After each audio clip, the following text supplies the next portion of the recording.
రీసెంట్‌గా ఒక కపుల్ నా దగ్గరికొచ్చారు. వాళ్ళు ఐయూఐ సజెస్ట్ చేశారండి. మరి మీ ఒపీనియన్ ఏంటి అని అడిగారు. జస్ట్ వాళ్ళకున్న కౌంట్ చూస్తే నాకు ఆల్మోస్ట్ 2 మిలియన్సే ఉంది. 2 మిలియన్స్ పోస్ట్ వాష్‌లో ఎన్నొస్తాయి? ఎలా వీళ్ళకి సక్సెస్ వస్తుందో నాకైతే అర్థం కాలేదు. ఈ 2 మిలియన్స్‌కైతే ఐవీఎఫ్ అయితే ఐయూఐ అయితే సరిపోదు. 2 మిలియన్స్ అంటే ఓన్లీ ఇక్సీ ప్రొసీజర్‌కి తప్పితే ఐయూఐకైతే మాత్రం సూటబుల్ కాదు. ఐవీఎఫ్ ఎప్పుడు చేస్తాం మనము?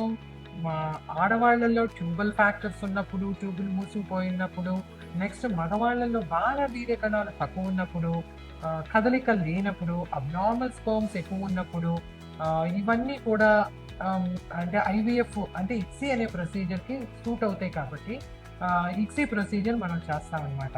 సో, ఐయూఐ చేయాలంటే మాత్రం ఆహ్, మన లేడీ పేషెంట్‌కి తప్పనిసరిగా ట్యూబ్స్ ఓపెన్ అయ్యి ఉండాలి.